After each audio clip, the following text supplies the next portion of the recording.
It has been a season of firsts in the A-Leagues. Oh, that is top draw. And she's done it again. Goal of a lifetime. A stunner! A season that rewrote history, shattered ceilings, and lit up stadiums across the nation and beyond. Across the ditch, a new chapter began. The A-League's new kids on the block are finally a reality. Auckland FC made their debut in the Isuzu UTE A-League, and the game welcomed them with open arms. He's done it again! And in a moment that stunned and inspired, the Black Knights claimed the Premier's plate, brought on by record-breaking crowds in their very first season. Not bad from the bloke they call Bimby. Meanwhile, in the Ninja A-League, Cheeky finish, this one. Melbourne City etched their name into immortality. Mariana Speckmeyer smashes it past the keeper. Going through the entire home and away season undefeated. Holly McNamara, she can't be stopped. The longest streak in league history. They are the new Invincibles. This was a year that honoured the past. Tamika Yallop, a delightful finish. And pushed boldly into the future. And now, after 2 decades of the A-Leagues, we gather to ask once more, will tonight bring us even more unforgettable firsts? This is where Milanovic is so dangerous! This is the night we celebrate the extraordinary. Welcome to the 2025 Dolan Warren Awards. Here are your hosts, Tara Rushton and Grace Gill. Good evening and welcome to the Dolan Warren Awards 2025. It is an absolute pleasure to be here tonight to celebrate this season's best. The best players, the best coaches and performances across the Isuzu UTE A-League and Ninja A-League. It has been a groundbreaking season in so many ways as we saw Auckland FC men and Melbourne City women secured Premier's plates. And last weekend, the Central Coast Mariners were crowned Ninja A-League champions for the very first time. The football has been stellar. Now, before we embark on recognising the stars of the season, I would like to acknowledge the traditional owners of the lands where we live, work and play, and pay our respects to elders past and present. Well, the honour roll of Julie Dolan and Johnny Warren Medal winners reads like a who's who of Australian football greats. Sam Kerr, Tamika Yallop, Michelle Heyman, Mark Viduka, Scott Chipperfield and Damien Murray have all been bestowed with the game's most prestigious individual award. Over the past 20 years, both homegrown heroes and international stars have made their mark on this very league. Two-time winners, Milos Ninkovic and Thomas Broich, and Fiona Wirtz and Kristen Hamilton. Let's not forget last year's winners, Sophie Harding from the Wanderers, who had a standout season in the Ninja A-League, and Josh Nisbet from the Mariners, who claimed the historic treble in the Isuzu UTE A-League. Well, glorious Gosford Knights as the Central Coast Mariners capped off a historic season. We kick off the Dolan Warren Awards with the Ninja A-League Goalkeeper of the Year. The GOAT's in goal, the last line of defence, and this league continues to produce some of the very best. Here are the nominees for this year's Ninja A-League Goalkeeper of the Year. Claudia Jenkins from Adelaide United. Courtney Newbon from Melbourne Victory. And Sarah Langman from the Central Coast Mariners.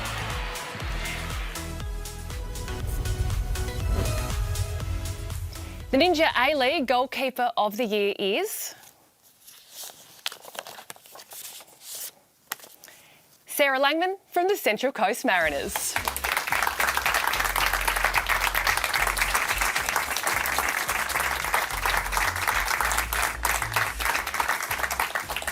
A huge congratulations, Sarah.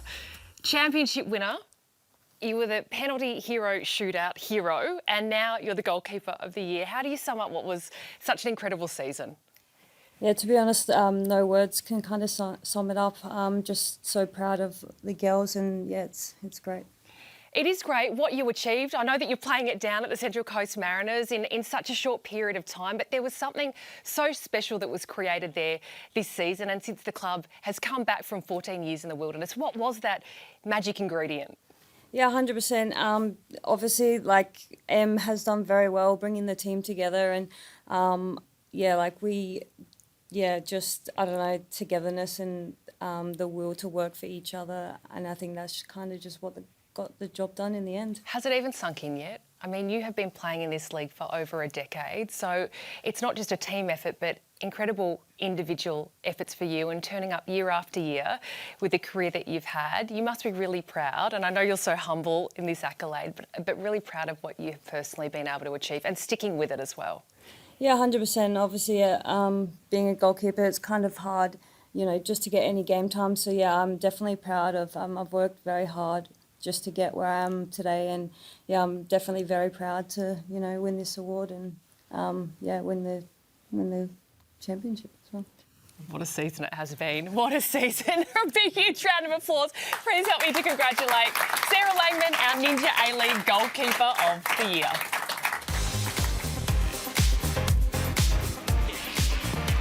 Langman comes up with the save. Elation for the Mariners, though. They keep the 0-0 scoreline intact. Here's a ball in behind Adelaide, a one-on-one here. Chelsea Dormer. It's saved by Langman. Sarah Langman's come up big there. They're looking to add another one. Here's Spanish Bloody with the touch. Ruby Nathan. This took a deflection on its way through as well.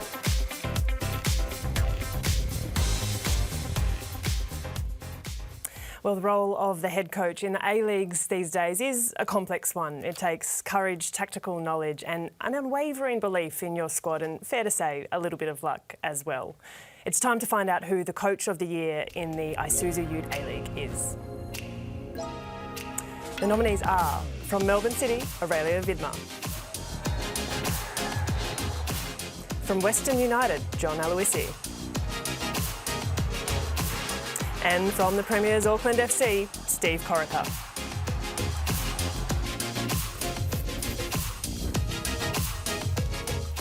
And the Coach of the Year in the Isuzu UTE A-League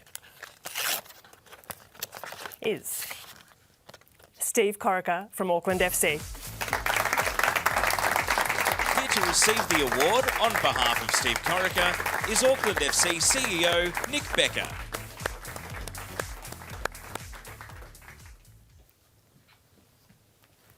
This one's a little bit heavy. There you go. Please come and have a chat with me, Nick, and a huge congratulations on behalf of Steve. Reflection on the first year in the competition. Amazing start, really. With Steve, well, he won it every month, didn't he? So we kind of had an inkling and hoped he was going to get it because he's had a phenomenal one. For me, Steve's he's the best coach in the league by a mile, and thoroughly deserves this. Well, I had the opportunity to catch up with Steve Corica a little bit earlier. Steve, congratulations. Tell us what this award means to you and your club in the Black Knights debut season. First of all, I just want to thank the coaches for voting for me. Thank my coaching staff and the players for doing an amazing job all season. And yeah, it means a lot to me. As a club, it's important to win things, and we've managed to win a trophy in our first season. So I'm really proud of everyone around the club, and really proud to receive this award. So tell us then, what was the secret of building such a successful team from the ground up? Teamwork, I think, is the most important thing. We bring in really good people, great coaching staff and players, but you can't do anything without a lot of teamwork and everyone doing their jobs, and I really thank them for that. Was there a moment during the season when you knew you were onto something special? I think probably after the sixth game, 6 wins in a row, I think, we're really building something special here. The boys, we're definitely up for the challenge, and continued all the way through the season. And to be the most consistent team over the course of the season, that's something I'm really proud of as well. And hopefully we can build from that. Well, Steve, thanks so much for joining us tonight, and congratulations again on winning the A-League Men's Coach of the Year. Thank you. Well, a very deserved winner in Steve Corica, winning Coach of the Year in his first season. Nick, thanks so much for accepting the award on his behalf. Thank you. Auckland FC's inaugural head coach Steve Corica knows all about A-League silverware. Electric blue in the derby. 6 on the bounce. And did Steve Corica enjoy that? Steve Corica A delighted coach.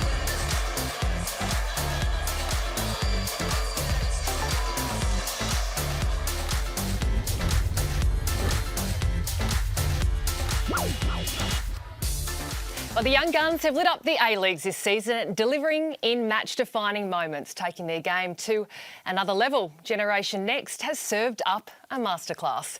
Here are the nominees for the Isuzu UTE A-League Men Boost Mobile Young Footballer of the Year. Archie Goodwin from Adelaide United. Nicholas Milanovic from the Western Sydney Wanderers. Nishan Velupillay from Melbourne Victory.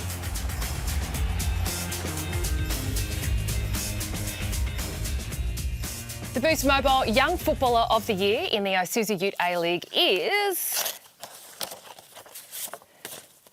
Archie Goodwin from Adelaide United.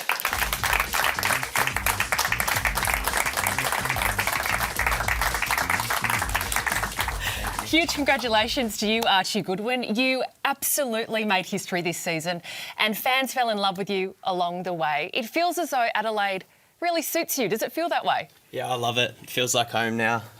Moving away from Newcastle was a big step in the right direction for me and just grateful for the top season I had. Talk to me about the environment, the Red Army, the players around you, the coaching staff that enabled you to just do what you do best, and that is to score goals and a couple of bangers too. Yeah, look, it's a top-tier environment there. Loving Adelaide, the coaching staff, the players, they welcome me with open arms. So I'm grateful for that, and that's why I'd had success this season. And we know that you're locked into a pretty long contract at Adelaide United, but talking about your dreams and shooting for the stars, what does that look like for Archie Goodwin? Look, I've always wanted to go to Europe, when the time's right, that will happen. I'm just going to take every day as it is and just keep working hard. Well, big congratulations, Archie Goodwin. Well done. Thank you very much. Cheers. Alakic controls well, hooks it back in. Archie Goodwin is there. And it's taken less than 2 minutes. Dylan Perea squares for Goodwin! And that instinctive finish that Archie Goodwin has brought to the club.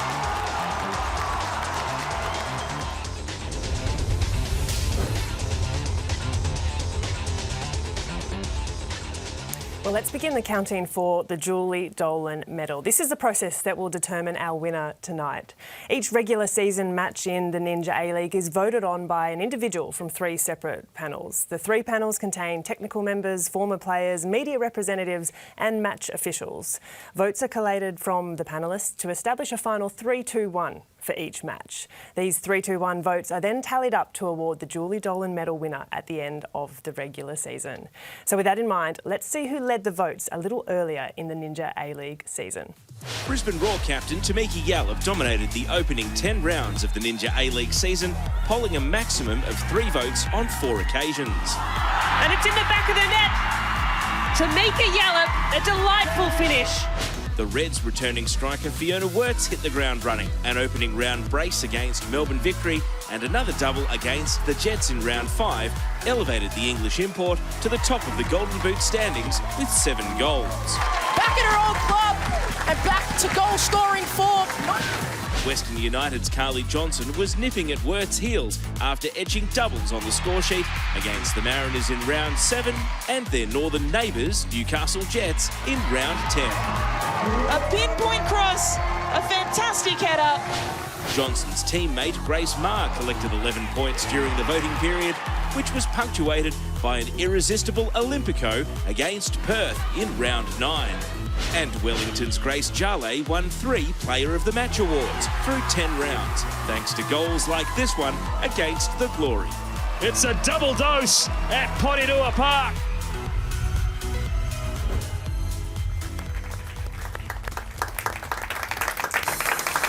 So the 2014 Dolan Medal winner Tamiki Yallop is leading the way with 14 points after 10 rounds. Then a 3-way tie for second place with Grace Jale from Wellington Phoenix. Grace Marr from Western United and her teammate Carly Johnson all level on 11 points. They're closely followed by 3 players all on 8 points. Alex Chidiac from Melbourne Victory, Fiona Wirtz from Adelaide United and Lourdes Bosch from Melbourne City.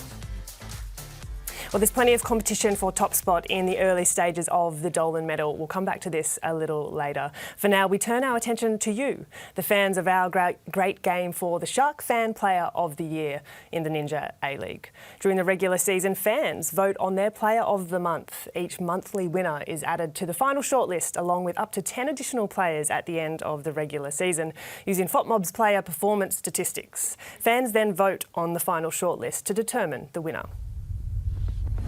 The nominees for the Shark Fan Player of the Year in the Ninja A-League are Indiana Dos Santos from Sydney FC,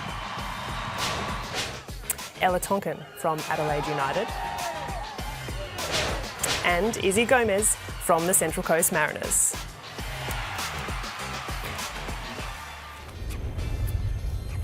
So the Shark Fan Player of the Year in the Ninja A-League is Izzy Gomez from the Central Coast Mariners.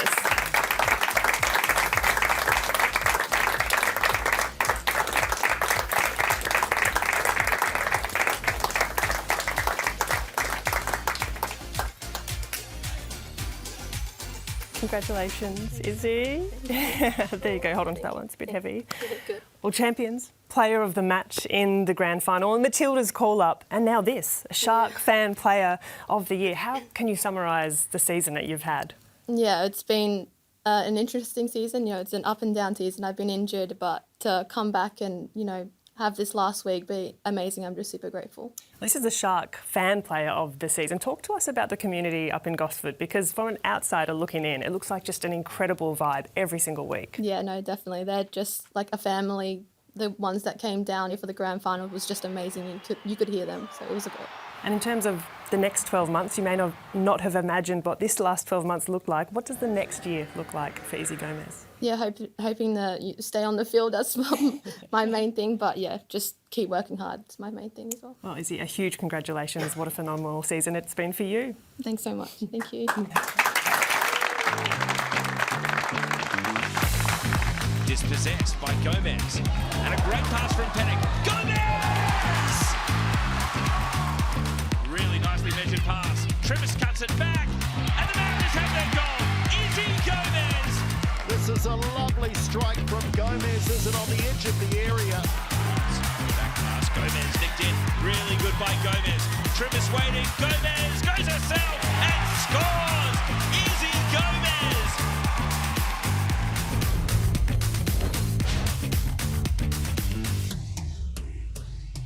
Thank you, Grace. Yes, ladies and gentlemen, round of applause, please. We are joined by the Shark Fan Player of the Year in the Ninja A-League, Isabel Gomez from the Central Coast Mariners. Izzy, I dare say you've probably not stopped smiling for the last few weeks. Just what has this been like for you? Obviously culminating in this award today, but just what's the last kind of couple of weeks been like in the world of Izzy Gomez? Yeah, no, it's just been amazing just to be surrounded by the girls and the team. I've just been enjoying this whole season. So, yeah, that's probably why.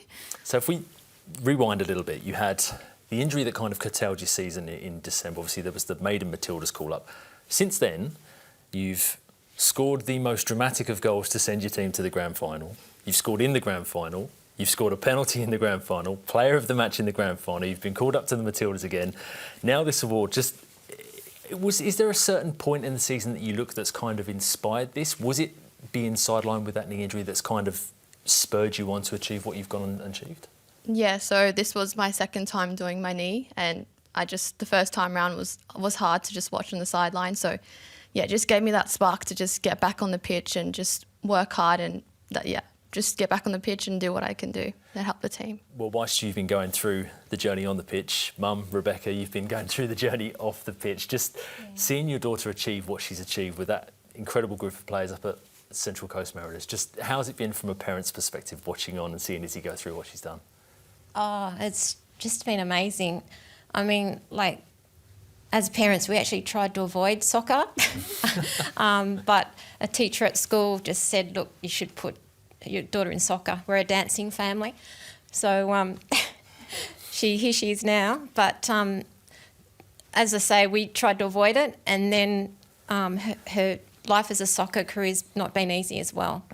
It's just I mean, some have it quite smoothly, but it's been quite tough. So we're there for the good and bad times. And now it's just like her work is just phenomenal.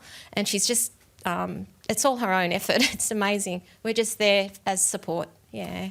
So I dare say, because we've got a lot of fans in the audience today, being voted, Izzy, as a fans player of the year, most football fans love a player that's industrious, that covers every blade of grass, that basically gives their all every week on the pitch.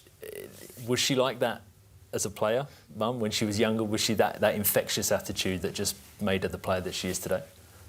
Oh, yeah, like, as I said, we tried to avoid her, but she's loved it so much. And her older brother plays, so she probably tried to beat him all the time as well.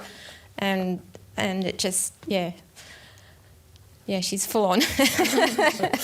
If you look at kind of where you are now, the amount that we've recapped, the things that you've achieved over the last 6 months, that Matilda's call up, with that to look forward to, is that kind of the cherry on top of the cake, if you like, given that you missed out on that initial opportunity that you would have had at the back end of last year, to now know that you're going into Matilda's camp? Just how does that feel for you?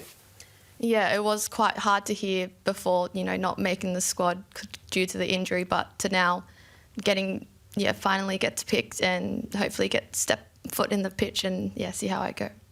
In terms of the celebrations, can you give us a little insight into what happened after you clinched the grand final with the rest of your teammates? Oh, we were just all speechless. We're just running around, screaming at each other. We were just so happy, yeah. Who was best on ground? Oh, I don't know. Ladies and gentlemen, a round of applause, please. Our Shark Fan Player of the Year for the Ninja A-League, Isabel Gomez from the Central Coast Mariners. It's time to begin our Johnny Warren Medal count. As Grace mentioned earlier, votes are tallied from 3 panels: technical members or former players, media representatives and match officials, to arrive at a 3-2-1 for each match in the regular season. And this is how it all began in the Isuzu UTE A-League. Auckland FC captain Hiroki Sakai was the Black Knights' best against Brisbane on debut in front of a pulsating home crowd. This was one of 5 man-of-the-match performances by the Japanese defender in the opening 12 rounds. Sydney FC's Joe Lolly started the season in a rich vein of form. His first goal in the derby. The Sky Blues striker scored in both derby matches against the Wanderers and inked a brace in the Big Blue. Celebrates in front of the Cove. Another Englishman was lighting it up for Adelaide United. Midfielder Zach Clough was Mr. Consistent, picking up points in 7 rounds of the voting period with 4 maximums. The ever-reliable Angus Thurgate also earned points in 7 matches for Western United. The 25-year-old thrived across the ditch, scoring against the Knicks in the opening round and terrorising the competition leaders, Auckland. And finally, Wanderers winger Brandon Borrello announced his intentions with a brace against Brisbane in round 8.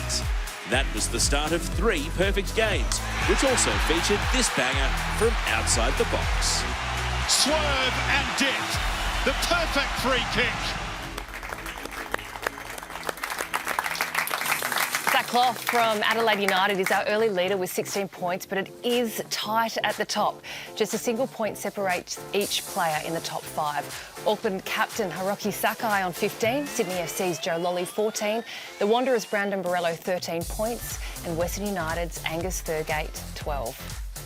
Next, we recognise the players that just make things happen. The creators who pull the strings, control the tempo and turn attack into defence. I'm talking about the playmakers. Thanks to eToro, here are the nominees for the Isuzu UTE A-League Playmaker of the Year. From Melbourne Victory, Daniel Arzani.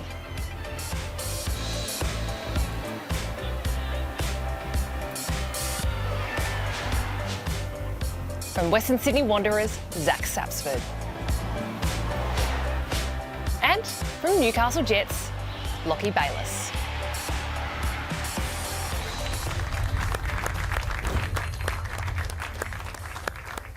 The eToro Playmaker of the Year in the Isuzu UTE A-League is Zach Sapsford, Western Sydney Wanderers.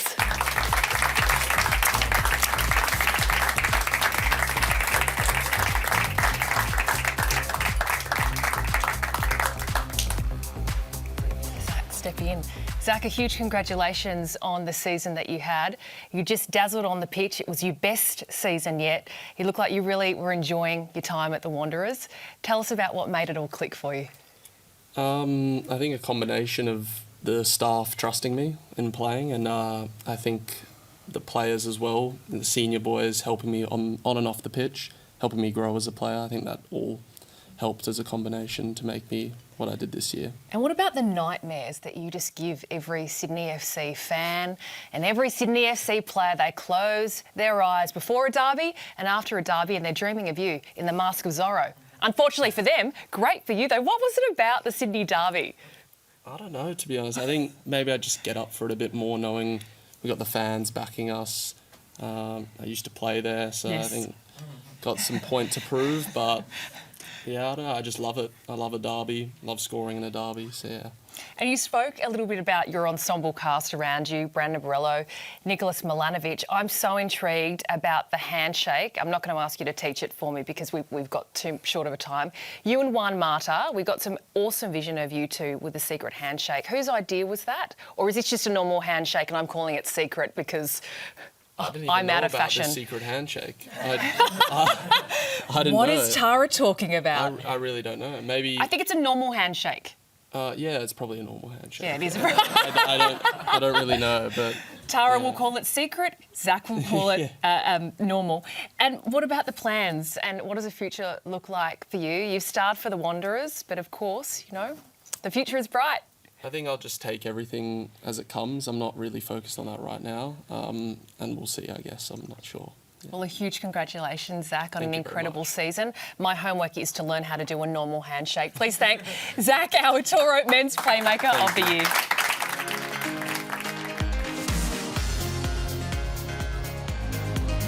Back of Clearsby. Oh, this is Western Sydney in their very best. And the former Mariner is on hand here to make it 2-0. Inside the opening 13 minutes, it could not have started any better for Western Sydney.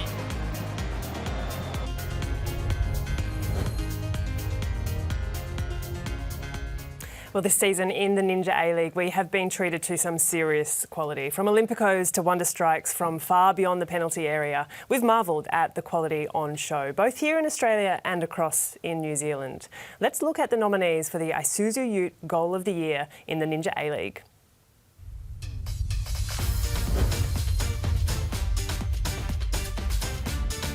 Yashi lining up instead. Yashi!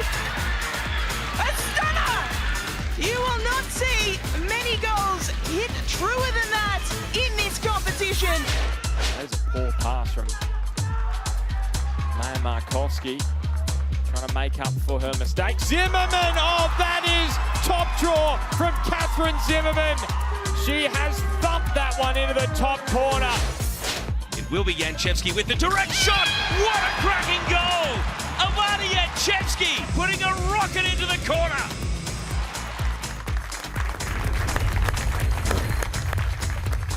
And the winner of the Isuzu UTE Goal of the Year in the Ninja A-League is Alana Janchevsky from Melbourne Victory.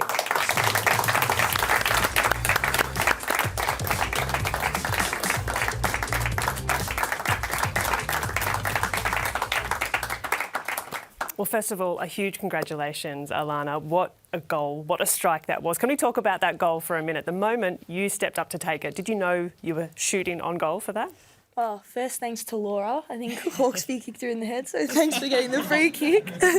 Yeah, and just weeks prior, I tried a few free kicks and was trying to curl it too much, and my boyfriend said, you just need to hit it with power. So right before, I thought I just got to hit this, and kind of had a bit of a sixth sense that it was going to go in, and yeah, such a cool moment. Well, hit it with power, you did. Talk to us about your role in this Melbourne Victory team, because you've stepped up in a way, taking so many of the set pieces. There's a lot of players in that squad who could do that job as well, but you've taken that role and taken it really well. Was that a conversation with the teammates about who would step up in those moments? Yeah, I think we pride ourselves on set pieces, and we've got such an amazing team. We've got Alana Murphy, Alex Chidiak, and then our centre-back partnership that always gets on the end of them. And yeah, we work so hard on them, and it's such a privilege to be part of such a great playing group and a playing group of set-piece takers. And yeah, for players to back me and give me the confidence to keep trying is, yeah, really nice feeling, yeah. And for you personally, you've had a great season with Victory and you've played at other teams as well. So what has it been for you about Victory that you've really enjoyed this year?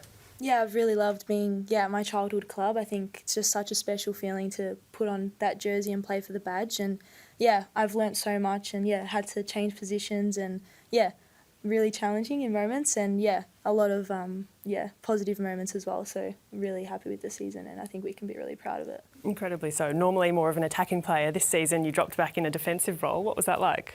Yeah, I think my brother first laughed at me, him being a defender and saying, "You defending?" And I think I've had such great role models in the team, having likes of Kayla Morrison, Claudia Bunge and Courtney Newbon behind me.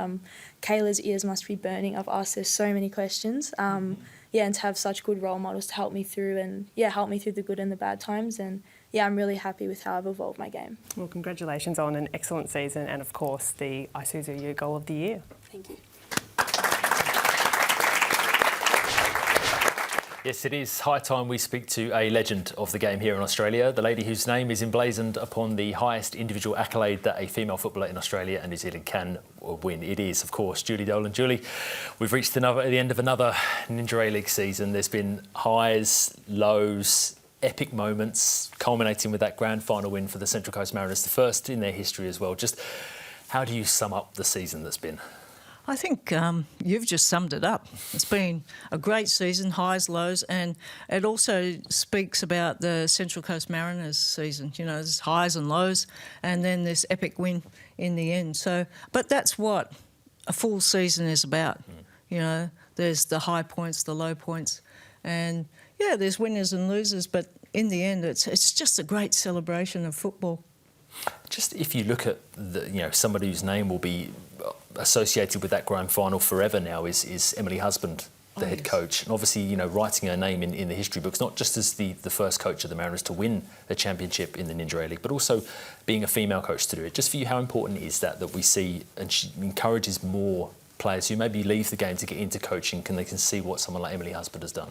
That's what it's all about, James. It's about that pathway and for people to be able to see that pathway. And there's Emily. She's come from nowhere. Well, Sydney FC, Sydney University. Sorry. And there she is, first season in, and I think they made the semis. Yep. And now they're champions. I mean, it's a great story, and I see them most times during the year, during the week up at training, and they've got a great thing going. So she's a great role model, and let's hope it does encourage more women to get into coaching. So throughout the season, we've seen incredible goals. We've seen an invincible run from Melbourne City. We've seen obviously the drama and the heartbreak that a grand final comes with it. But crucially, we've seen so many young players emerge this season. It's become a running theme with the Ninja A-League that it's where young players are given their start before they go on to, big things with the Matildas and head off overseas as well. But how pleasing is that for you as somebody who's, as we said at the start, whose name is on the best accolade that an individual can win in the women's game? Just how important is that for you, and how pleasing is that for you that we're seeing so many young players come through and show that they're not just kids, they're actually ready to make an immediate impact? Well, you can see that they are kids, but they are ready. And we saw that in the grand final with the 16-year-old stepping up to take a penalty in the penalty shootout. And I'm sure she was as nervous as the rest of us. But there you have it. And that's where they do get their start, and they need to be given that responsibility to understand how good they are. And someone believes in them. And that's where it all starts. And then if you look at, those young players in particular given a shot in the league, but then you look at the Matilda squads, and the last few Matilda squads, there seems to be more and more players that are being trusted from the homegrown competition. That not only speaks volumes, I dare say, of just the level of the competition, but also how much trust is in the players that are emerging and coming through and actually playing. Even people like Michelle Heyman, who maybe thought her international career was done, is back in and is now an integral figure within that squad. That must be so pleasing for you to see. It is, because that's where our players learn their trade. And that's where we should be looking. So the fact that it's working for us and producing Matildas is a wonderful thing. And we talk about producing Matildas at both ends. So we look at Izzy Gomez. and then we look at Michelle Heyman. So that says to me that people are looking at our A-League women's, and that's what we want. Julie, I think it is high time, thank you for your time first and foremost, that we find out who is leading the way to claim the medal with your name on it this year. We saw earlier that Matilda's midfielder, Brisbane Roar captain Tamika Gallup, was heading the leaderboard. Now we can find out who is leading the leaderboard after 17 rounds. Will it be Tamika Gallup? Let's find out. Adelaide United striker Erin Healy was the big mover midway through the Ninja A-League season. The American forward scooped up 14 points in 7 matches to race up the leaderboard. She's going from strength to strength in the Ninja A-League. Meanwhile, Melbourne Victory midfielder Alex Chidiac was rewarded for her consistency. The Matildas' workhorse was best on ground in the round 14 derby against City and collected 11 points in the voting period. Melbourne City's Mariana Speckmeyer starred with 3 votes on 3 occasions between rounds 11 and 17. The Venezuelan international kept the Premier's unbeaten streak alive with a crucial late equaliser against their crosstown rivals. And finished off by Mariana Speckmeyer to keep their undefeated streak alive. Speckmeyer's City teammate Holly McNamara built momentum from the bench after returning from her 3rd ACL injury. The Matildas winger had too much pace for her national teammate at Newcastle on the way to securing 6 points in the voting period. And Wellington captain Annalie Longo leapt into equal 3rd place on the leaderboard after accumulating 11 points in just 5 matches for the Knicks. And so Erin Healy from Adelaide United dominated the middle of the Ninja A-League to open up a 2-point lead over 2023 Dolan Medal winner Alex Chidiac from Melbourne Victory. 2 points further back on 17 is a group of 3 players: Wellington captain Annalie Longo, Melbourne City forward Mariana Speckmeyer and our early leader Tamika Gallup. Western United's Grace Maher collected just 5 points in that voting period to slide down to 6th place, and her teammate Carly Johnson is on 1 point behind. Well, while goals are the currency we love to trade in, sometimes it's the build-up play that paves the way to success. It's time to find out who is the craftiest player in the A-League women's competition this season. The nominees for the eToro Playmaker of the Year in the Ninja A-League are Lourdes Bosch from Melbourne City, Emma Main from Wellington Phoenix, and Sophie Hoban from the Newcastle Jets. The eToro Playmaker of the Year in the Ninja A-League is Sophie Hoban from the Newcastle Jets. Unfortunately, Sophie couldn't be with us tonight. She's currently in Europe on vacation, but we congratulate her on a breakout season with the Newcastle Jets and winning the eToro Playmaker of the Year. Hoban, Sophie Hoban weaving into the attack. It's Hoban, plays the pass, Gallagher, Jets level. Sheridan Gallagher makes it 3-3. Sophie Hoban made it happen. A driving run through midfield, a beautifully measured ball, and the deft first touch from Gallagher, followed by a beautiful finish. A really good Newcastle goal. Fans fell in love with the cast of new main characters this season, and with a new team in tow, young guns emerged. Players wound back the clock and others found themselves in the form of their life. A host of Isuzu UTE A-League players became household names. The nominees for the Isuzu UTE A-League Shark Fan Player of the Year are Francis de Vries from Auckland FC, Nana Moreno, also from Auckland FC, Nishan Balupale from Melbourne Victory. And the winner of the Shark Fan Player of the Year is Francis de Vries from Auckland FC. Now, here to receive the award on behalf of Francis is Auckland FC CEO Nick Becker.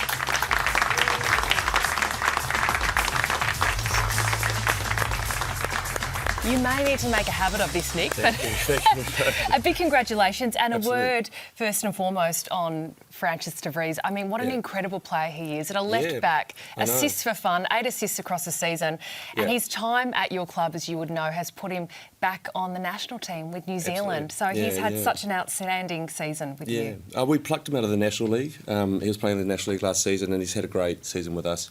No surprise, he's a fan's favourite as well. They absolutely love him. He's one of those guys who, pardon me, he'll stay for an hour after the game, just signing autographs, having selfies. So, you know, lovely bloke, great human, and really deserves this. Absolutely got that sense, especially when he was being interviewed across the final series as well. Nick, thank you so much for accepting that on his award. Now let's hear from the Shark fan favourite now, Francis, who sent us this message from New Zealand. Well, firstly, I'd like to say a really big thank you. Obviously, all of you are the ones that we play for first and foremost. Coming to the games, the stadium's buzzing. It makes all of us on the field feel awesome. So just very grateful that you thought my performance was good this year, and I'm looking forward to hopefully sharing a few more good moments with you in the future. It was unreal, you know, when you come out for the warm-up, there's already heaps of people there. There's a big cheer goes up, you already feel like sprinting across the field. So just a big thank you to everyone who made that effort to come out. The big ones I can remember are when we're on a counter-attack and you hear the noise start to build and it just gives you that boost to keep running forwards. Also, when there's a set piece and you can feel the anticipation from the crowd, and that, I think that helps all of us, you know, kind of give that extra 5% commitment that you need from other people. So definitely the consistency of the support throughout the whole season has helped us to be consistent with our results on the field. Thank you, Shark, for supporting this award. I hear you make some pretty good vacuum cleaners, so looking forward to trying one out soon, hopefully. But really appreciate you making this possible for us. Might need to do some house cleaning. Well, breathtaking, brilliant, ridiculous and extraordinary. So many glorious goals that took our breath away across this season. Here are the contenders for the Isuzu UTE A-League Men's Goal of the Year.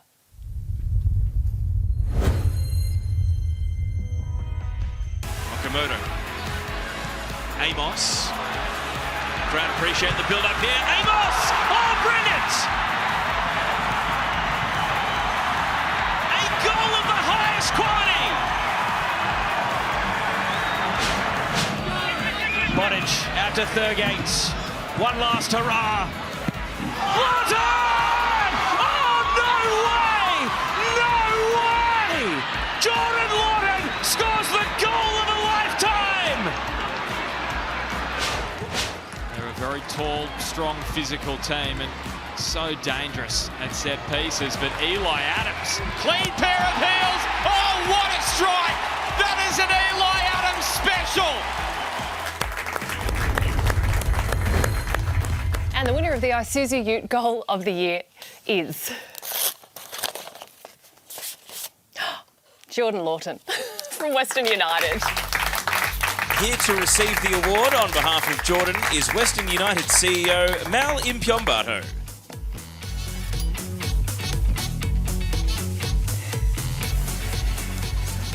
Mel, congratulations. Just a quick word on the young player, Jordan, that broke the internet, so much so that you signed him for an additional 2 seasons. Yeah. Good on you. It was an incredible goal. I guess when you take in the context of the actual goal itself, 94th minute winner as well, it was just incredible. Fantastic as well, and such great promise for the future when you look at the future that he has ahead of him and the breakout season that he had this season. Yeah, he's a foundation member of our academy and he's come all the way through our system over the last 4 seasons, and I guess this is a little recognition of all the hard work that he's put in. So he's a humble, shy little guy, and he'll be very delighted with this award. Lots of young kids will be practising that in their backyard. Thank you so much, Mel. Let's now hear from Jordan Lawton and what he thought of his wonder goal in the West.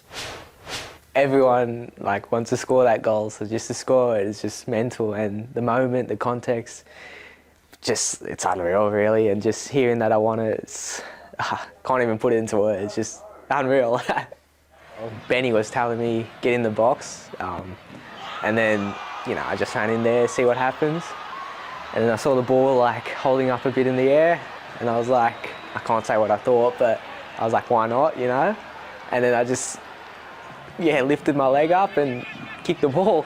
Eyes were closed, so I'm just glad I went in the net. Coming into 2025, it's a good way to start the year and just build off that, I guess, and just it's good confidence for just not just me, but for the team, and it really showed that like we're not a team that we take anything lying down. We fight to the end, and that's what like I reckon was like the best part about the goal. Just seeing, well, there was a photo of all the boys together after the game, like after the Perth game on the pitch, after the full-time whistle, and it just made me really happy. So I'd like to thank Isuzu UTE for giving me the award. Obviously, coaches for putting me on the pitch, teammates just being there every day, my family, lots of sacrifice, just for training, just for my whole career, and just I guess a lot of people, everyone. Yeah, what a finish that was from Jordan Lawton of Western United. Now, it is high time that we speak of the late, great Johnny Warren. We are going to have a look at who's leading the way when it comes to taking out that major honour this year. But first, we are joined by a member of the family at this time of year. As ever, it is Shannon Warren. Shannon, thank you for joining us today. Before we get to, who's going to be potentially taking out the medal with your dad's name on it, it's always nice, I dare say, that for you to be involved at this time of year because it brings back such great memories of your father. Just what does it mean to you and to the family to know that this legacy lives on 21 years later after his passing, but also just the significance that this award has within this game? It's got a huge significance because Dad kind of pretty much paved the pathway for Australian players, Australian homegrown players, on and off the pitch.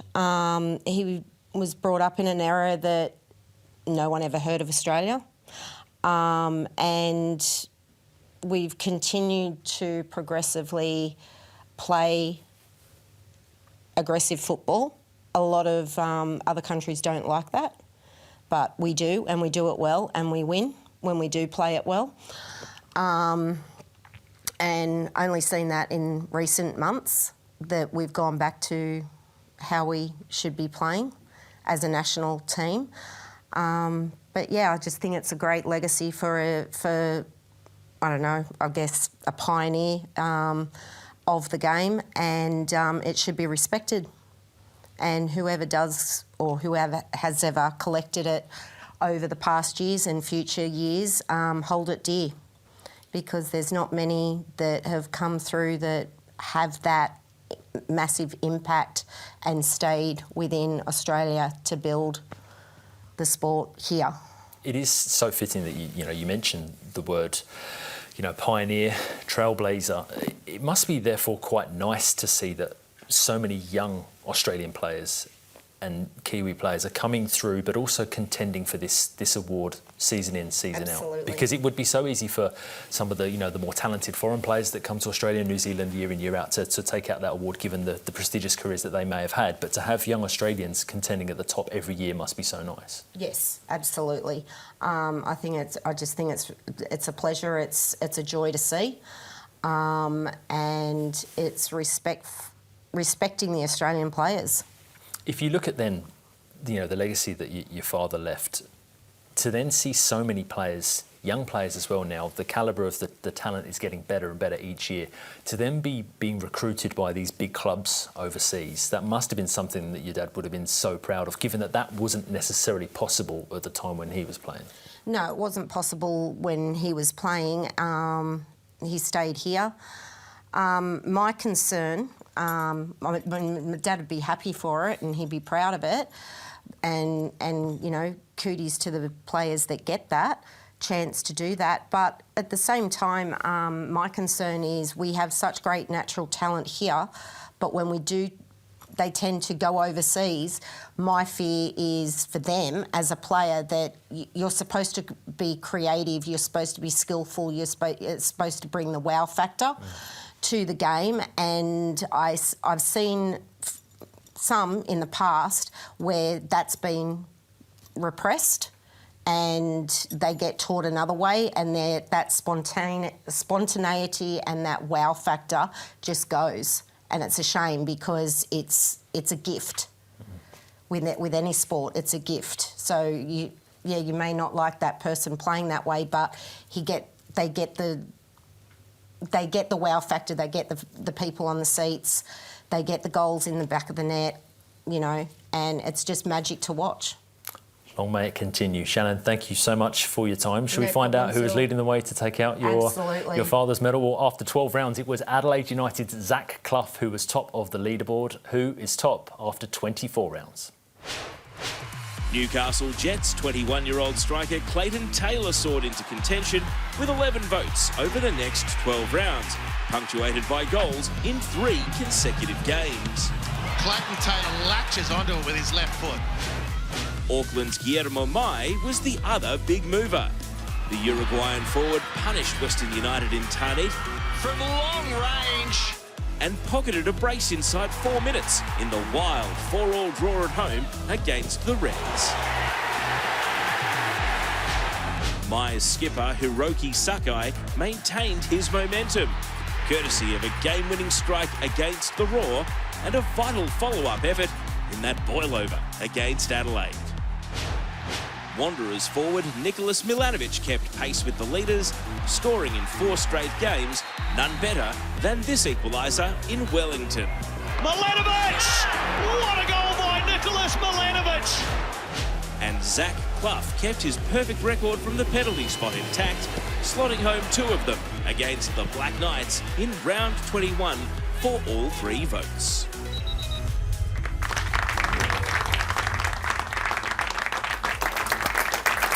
Well, Auckland's captain Hiroki Sakai is leading from the front after 24 rounds in the Isuzu UTE A-League. He has a 2-point buffer over Zach Clough. Then look at the logjam on 18 points. Angus Thurgate, Brandon Borello, Clayton Taylor, Guillermo Mai and Nicholas Milanovic all poised to strike 5 points away from Sakai at the top. But for now, it's time to celebrate the best shot stopper in the Isuzu UTE A-League. The nominees are Alex Paulson from Auckland FC,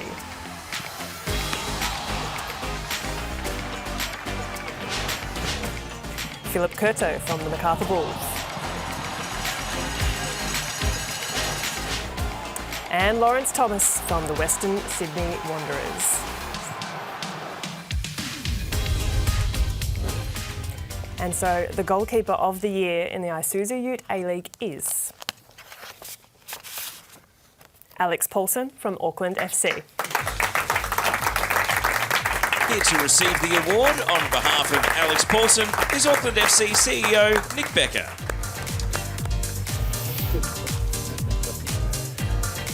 I mean, Nick, we've got to stop meeting like this. I know. But Tell me about it. Get a hold of that one. Thank you very Just much. let us know quickly the quality that Alex brought to the side and so much of the reason the success of the club saw this season. Yeah, he's been incredible, and he's a lovely, lovely man as well. And what's that, 13 clean sheets? Yeah, we couldn't have asked more. He's a fantastic keeper. Well, thanks, Nick. Your job's done for now. Thank you. Let's hear from Alex, who I spoke to a little earlier in Auckland. Alex, a massive congratulations. How do you reflect on this season between the sticks for Auckland? Yeah, it's a historic season for Auckland FC and also the club, and I think just the community in general here in Auckland and also around New Zealand as well, to not only help the team to win their first Premier's plate, but also do it within New Zealand as well. So it's been awesome. It's been a fantastic journey so far. Well, great goalkeeping isn't just about making saves. It involves organising your defensive core. So tell us about your bond with the back four. Yeah, the bond between me and the back four has been very important as well towards us having a lot of great victories, a lot of clean sheets, and a lot of trying to become the best defence in the league as well. So I think the connection that we have and the togetherness that I have with my centre backs and my full backs as well, and especially for some of the defenders coming off the bench, has been probably instrumental towards not only the team doing really well defensively, but also with my performances as well. They've been helping me out throughout the whole season as well. We saw some incredible crowds at your home games this season. How important was that connection with your supporters to the team's success? Yeah, the port and then also just the community in Auckland have been fantastic throughout the whole season as well. They've been growing in numbers from the first game against Brisbane Roar all the way to the last. So it's awesome to have that crowd behind you, backing you all the way as well. And I think it's testament to the port. They've showed up when it's raining, shining, or windy as well. So it's been awesome. Even when we're losing or when we're winning as well, they're always high and they're always right behind us. So that's been instrumental towards our success. Well, Alex, congratulations again on winning the A-League Goalkeeper of the Year, and thanks for joining us. Thank you.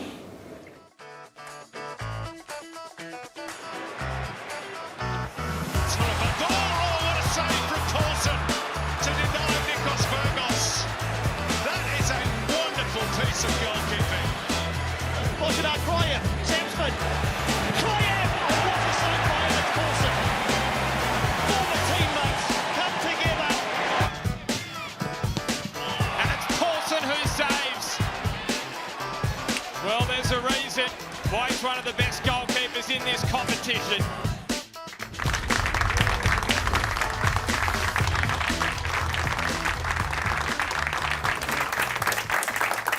Well, earlier we looked at the quality of youngsters in the Isuzu UTE A-League. Now it's time to acknowledge some of the impressive young women in the Ninja A-League. Girls as young as 15 have been competing this season, delivering for their teammates, playing well beyond their years. Thanks to Boost Mobile, here are the nominees for the Women's Young Footballer of the Year. From Melbourne City, Alexia Apostolakis. From Sydney FC, Indy Dos Santos. And from Perth, Grace Johnston. And so the Boost Mobile Young Footballer of the Year in the Ninja A-League is... It's coming, I promise. Indy Dos Santos from Sydney FC.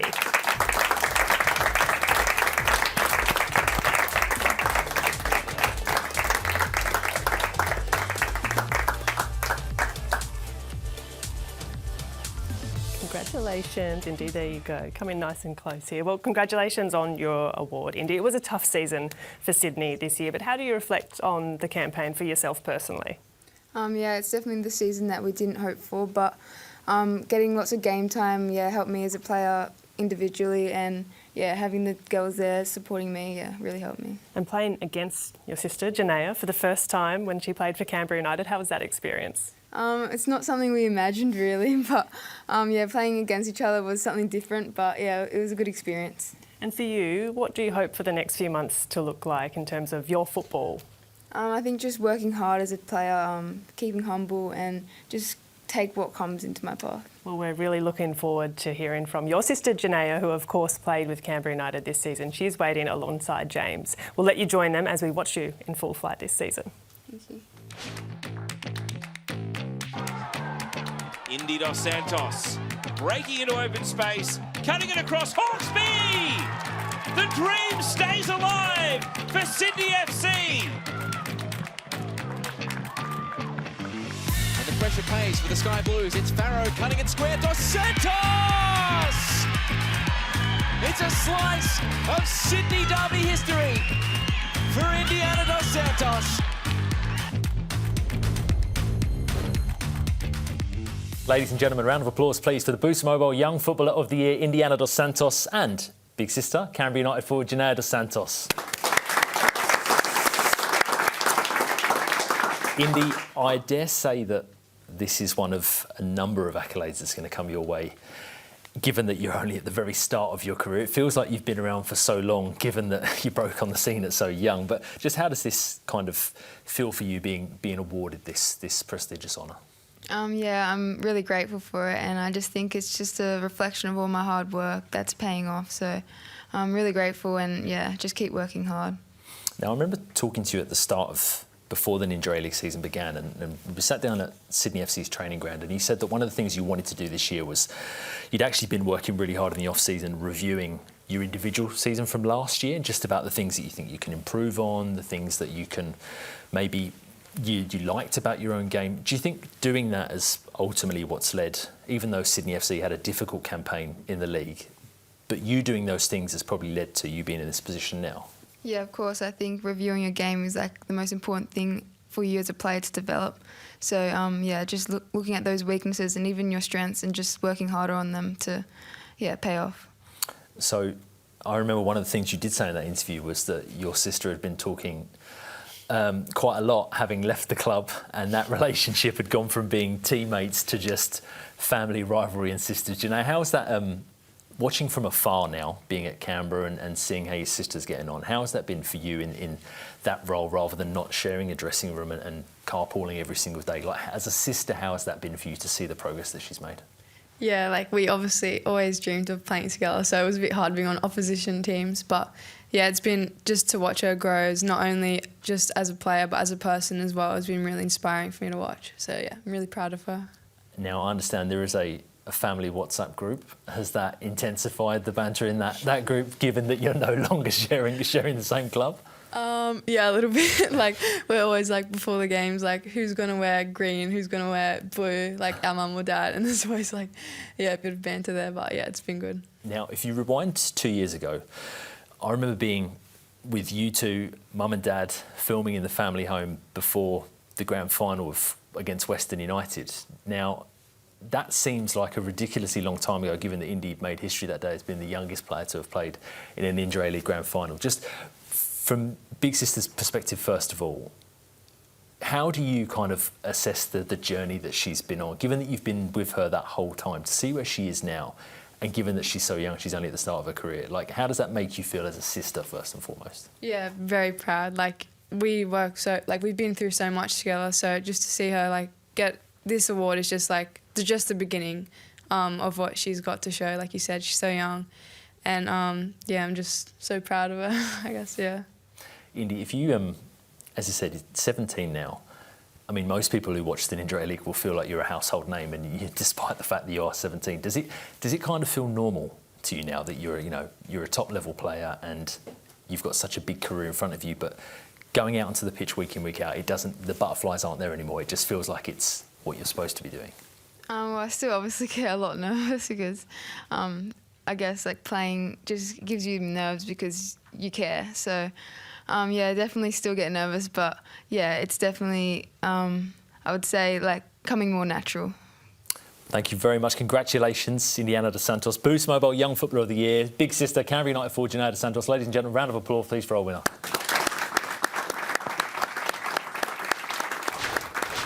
Creating team culture, a style of play, connecting and communicating tactics, discipline and direction, all whilst bringing together individuals to work towards a common goal, a team's true north, their coach.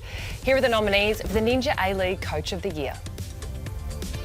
Adrian Stenter from Adelaide United.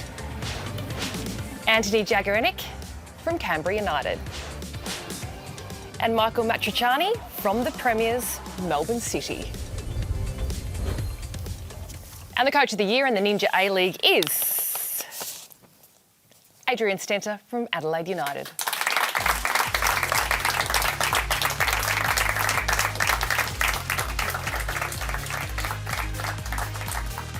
Adrian, a huge congratulations on bringing you in here. Last season's Wooden Spooners, yes, I don't want to remind you of that, but you well and truly turned the ship around when it came to what you achieved this season, a semi-final berth. What are you most proud of, what you achieved with this Reds women's team? I'm just most proud of the resilience that the group showed, and they were really determined at the end of last year to come together and really show what we were about. And it wasn't easy, but they came back early, they rolled up their sleeves and really showed what they were capable of. And it was a fantastic season for the club and a history-making one for our team. Recruitment is so key.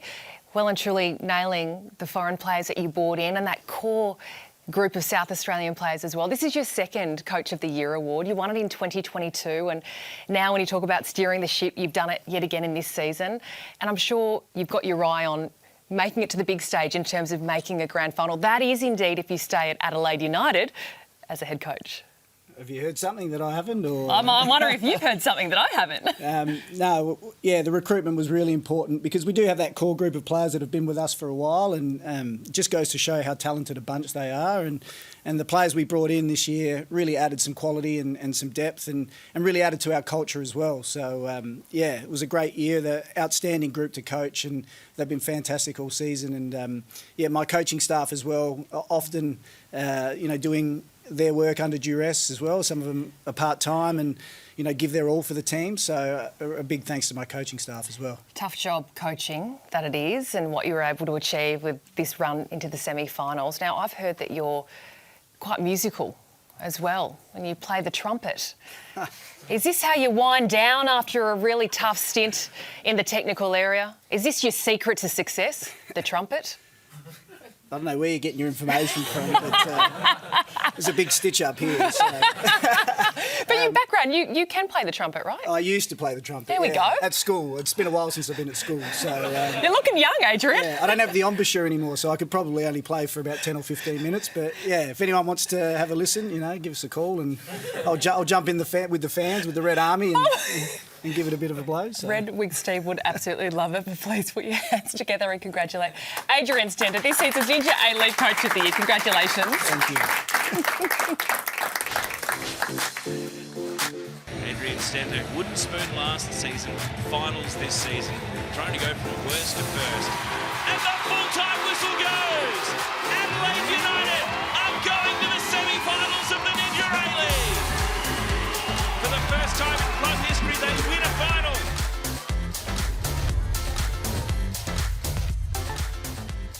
And we are rounding the final turn in the Julie Dolan medal count. Let's see what unfolded from round 18 through to the end of the Ninja A-League season.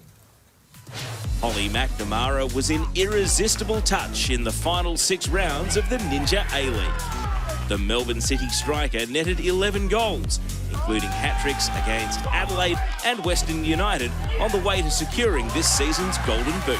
Holly McNamara! She can't be stopped! Holly Mack also capped off a classy team goal in Perth to secure the Premier's plate in an undefeated season. Tamiki Yallop recorded a hat-trick of her own against the Wanderers in a wild 4-all draw at Perry Park. The Brisbane skipper collected all 3 votes on 2 occasions in the Raw's rocky run home. Alex Chidiac continued to accumulate points down the stretch. A player of the match performance against the Mariners was backed up by a game-defining goal against Brisbane in Victory's final match of the regular season. Cheeky finish, this one. A leg injury impacted Erin Healy's availability in the latter rounds, but the San Diego native made her presence felt when it mattered most for Adelaide as they locked up 3rd place on the competition ladder.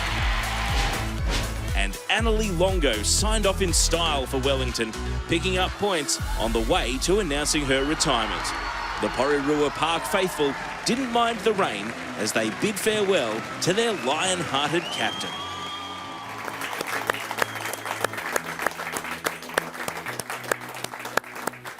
It looks like we're headed for a photo finish to decide this year's winner of the Dolan Medal. Let's confirm the front runners for you. We have Erin Healy from Adelaide United.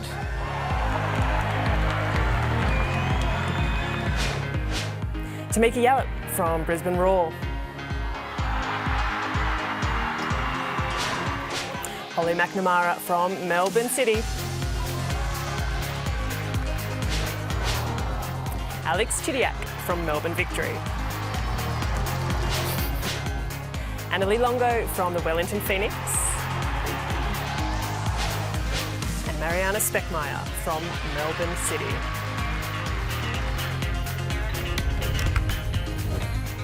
I'm so pleased as Julie Dolan joins me now for the big announcement.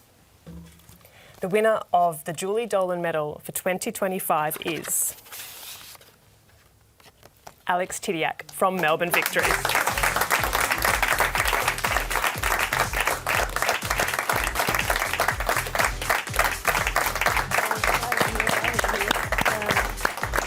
Congratulations. Thank you. Give me a hug and don't push me over. Okay. Well, in the end, Alex Chidiac edged out Erin Healy by the narrowest margin, just the 1 point. Our early leader and 2014 winner in Tamiki Yallop finished 3 points behind. The Golden Boot winner, Holly McNamara, she finished in 4th place. Holly Mac received an incredible 15 points in her last 6 rounds. Annalie Longo picked up just 3 points in the final 6 rounds to finish 5th, and Mariana Speckmaier suffered an ankle injury and faded to 6th. Emily Condon was the next Reds player in the final standings. She finished 7th on 17 points. Alex, congratulations, a wonderful achievement. When you won the Julie Dolan Medal 2 years ago, you were on loan to Melbourne Victory and played just 13 games in the club's 20 games that season. What is it about Victory that brings out the best in your game? Honestly, I think it's Jeff, it's the culture at the club, and it's the players that I'm playing with. They push me every single day. But yeah, honestly, Jeff has trusted me to be myself, and he's challenged me in different roles, and definitely this season I played a different role. And yeah, all credit to him and the club for what they've been able to achieve over the season. So. Well, tell us about that different role, because you played a little deeper in the field than what perhaps you used to or perhaps you prefer. Yeah, look, it's definitely not my preference. I had to learn how to defend for the first time in my life. I don't think I've ever put that many tackles in, and my ankles are ruined. I think Julie knows that. Mine. Yeah, I wish I got the memo on the Crocs. Those are pretty cool. But no, I think we broke the record for the most clean sheets this season, and that's due to an incredible effort from the whole team, and amazing defenders with Kayla Morrison and Claudia Bunge especially. They were marshalling my every move in a lot of those games, which is what you don't see. So yeah, I think this is ultimately a team award. I don't think defenders get highlighted enough in these medals, and yeah, that's all credit to them. I have no idea what I'm doing out there. So well, I find that hard to believe. Look, a player would be thrilled to receive this award once, let alone twice in their playing career, and Julie Dolan alongside you today. What does it mean to receive such an important award in our league?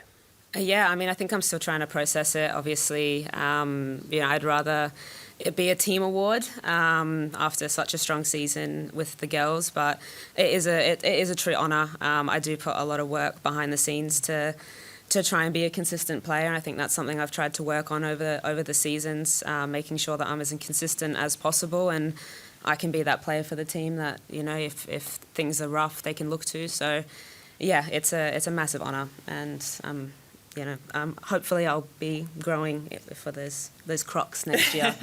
Yeah. Well, Alex, we love having you in the league. What does the next year look like? Are we going to see Alex Chidiac again in the Ninja A-League? I mean, I am contracted for next year, so that's no secret. I do love playing here. It's home now, and I do have to thank my partner. I've neglected our wedding preparation this season massively. So yeah, I will stick around for the wedding. That's great news. but no, I mean, I don't have any plans at this stage to go anywhere else. I do love Victory, and yeah, it's been an honour to be part of this season. Oh, well, very well said. And sharing in the celebration of your second Julie Dolan medal is your partner, Erin Cloud. We're going to hear from Erin in a moment with James. But on the way there, let's reflect on some of your incredible achievements this season for Melbourne Victory. Congratulations. Chidiac. Now Furphy, confident on the turn. And Chidiac follows up. Chidiac does find a way. Good delivery in here. Alex Chidiac just helped him back in. Edward this time caught though. Chidiac was storming through. Plays it to Gilnick. Gilnick to complete the first half hat-trick. And the industry of Alex Chidiac was to thank for setting up that goal.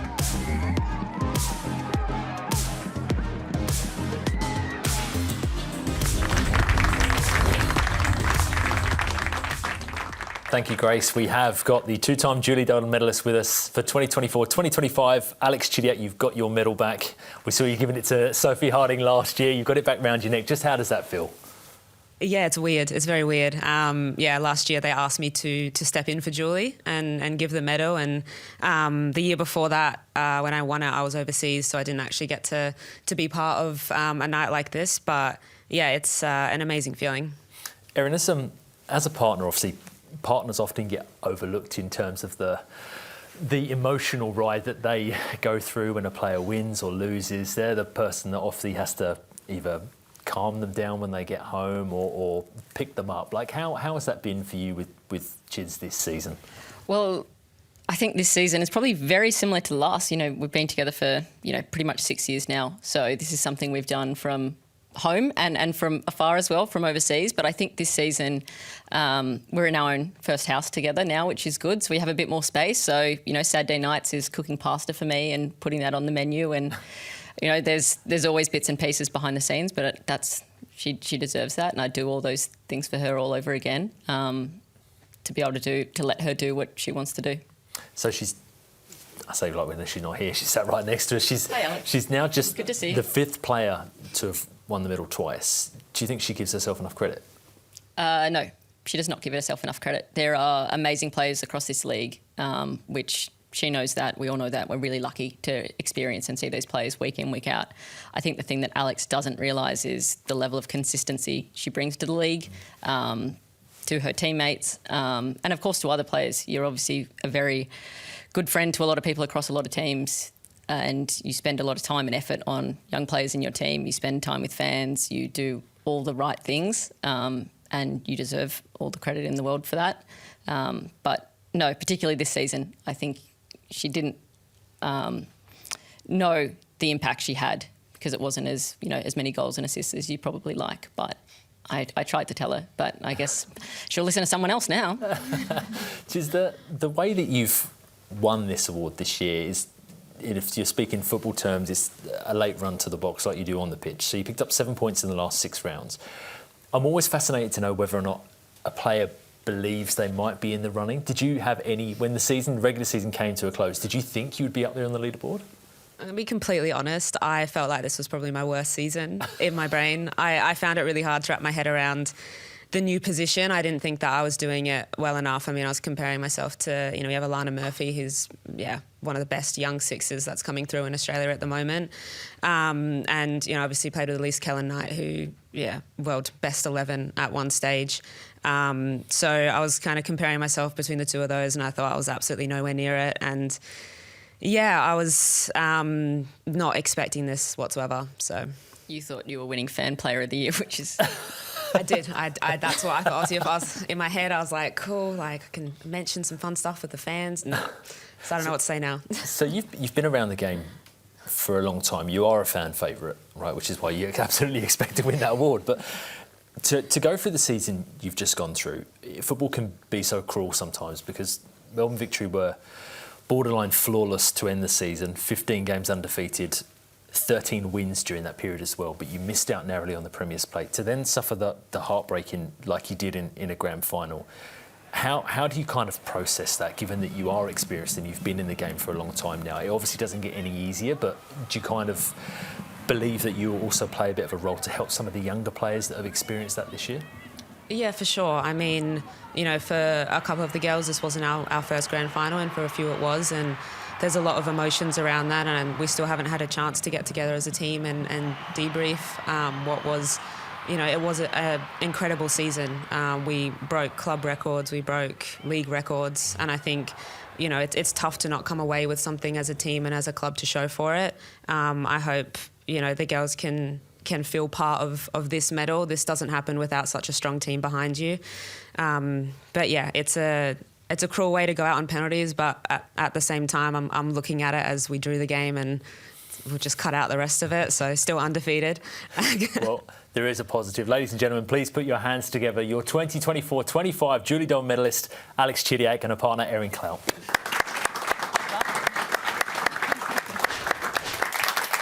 Let's turn our attention now to the final stage of the Dolan Warren Medal and recap the final 5 rounds of the season.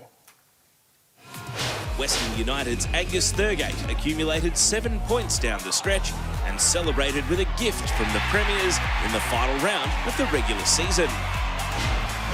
Clayton Taylor showed his class in the Jets' 6-0 rout of their neighbours, the Mariners, setting up 2 goals and scoring a cracker of his own to impress the voting panel. That's the icing on the cake. What a performance by Clayton Taylor. Nicholas Milanovic played a vital role up front as the Wanderers stretched their unbeaten streak to 12 games and secured 4th place on the competition table. He only needs half an opportunity. Auckland captain Hiroki Sakai, who led the standings after 24 rounds, picked up just 1 point in the run home. And Brandon Borello's tenacity for Western Sydney was there for all to see, as the Socceroos winger set up his teammates with aplomb. There was plenty of movement on the leaderboard down the home stretch of the Isuzu UTE A-League season. Let's confirm the front runners. From Western United, Angus Thurgate. From Adelaide United, Zach Clough. From Western Sydney Wanderers, Nicholas Milanovic. From Auckland FC, Hiroki Sakai. From the Newcastle Jets, Clayton Taylor. And from the Western Sydney Wanderers, Brandon Borello.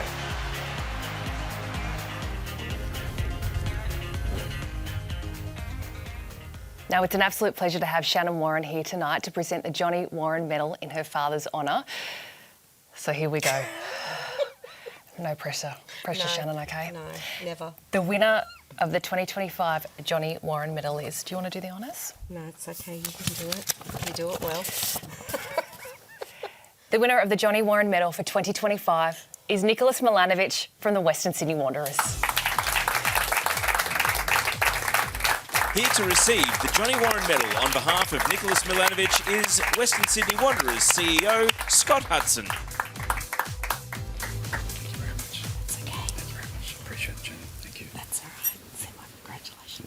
Thank you very much. Okay, no problems. Thanks so much, Shannon.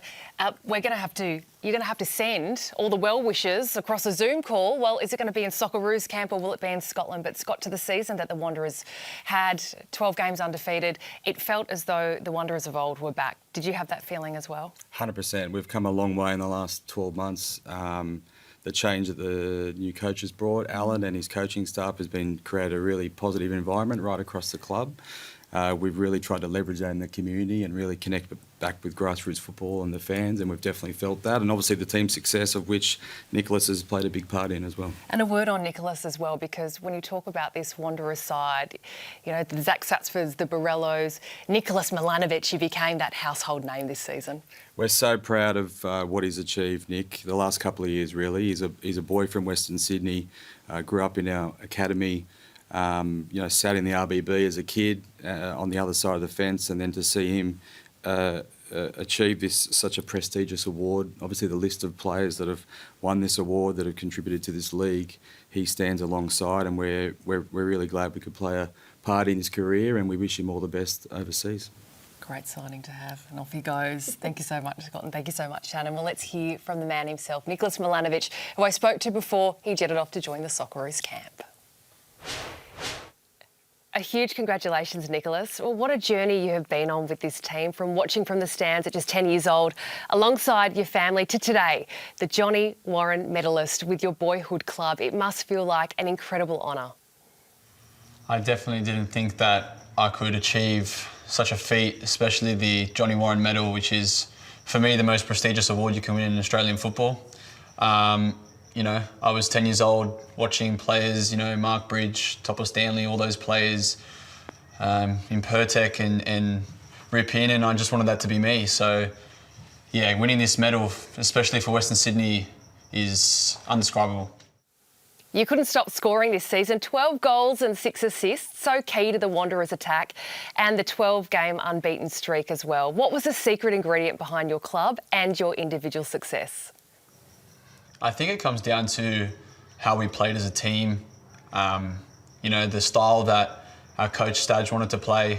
I think transferring me over to the right from the left last year has been a major factor. I think coming in on my left foot and doing my work best coming inside has really, grown me into that position and gave me 12 goals and 6 assists. So, yeah, and the run we went on is just unbelievable. I think those 12 games, that stretch we had, everyone was just on the same wavelength. You had big performances from defenders, midfielders, attackers, and even the goalkeeper. So, yeah, I think that collective effort during that run was something that, hasn't been done in 10, 11 years. So, yeah, I'm ecstatic to say that I was a part of that. The A-League has given you and many young players a platform to both develop as professional footballers and become household names. Why do you think it's been such a good environment for your development? Yeah, the A-League is just perfect for youngsters who want to try and develop and take on Europe, America, Asia, other continents as well. I think, you know, you see so many young players, especially in the last 2-3 years, that are going on into bigger and better things. I think it's the trust that the coaches are showing all the players, and you know, a lot of squads' average age are getting younger. So I think that's obviously part of my development, and you know, having that trust from a coach at a young age is very important, and it gives you confidence to do things like I did this season. And finally, who would you like to thank in accepting this award, and what does the achievement mean to you?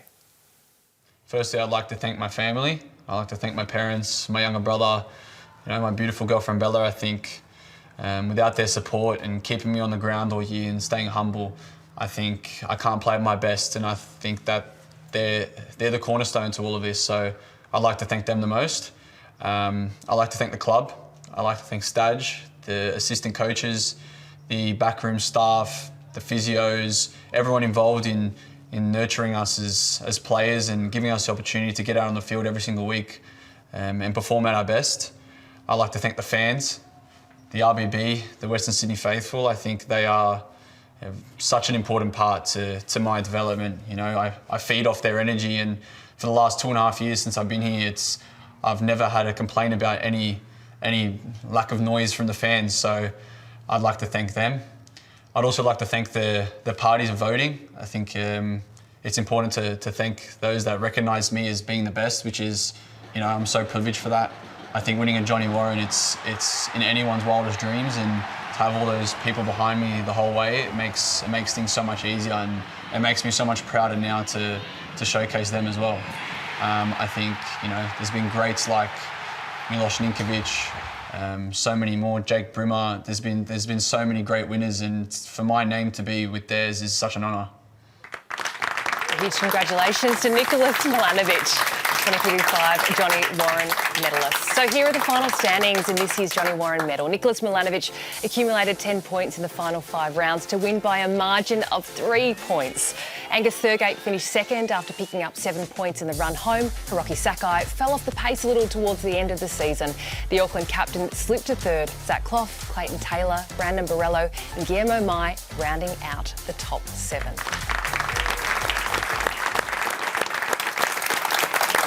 Racing have celebrated the stars of the season that have well and truly left their mark across the A-League. Congratulations to all nominees and winners, and to our Julie Dolan medalist Alex Chidiac and Johnny Warren medalist in Nicholas Milanovic. Thank you so much for joining us. Yes, congratulations to all of our winners. From us now, it is good night, and we'll see you very soon for lots more football.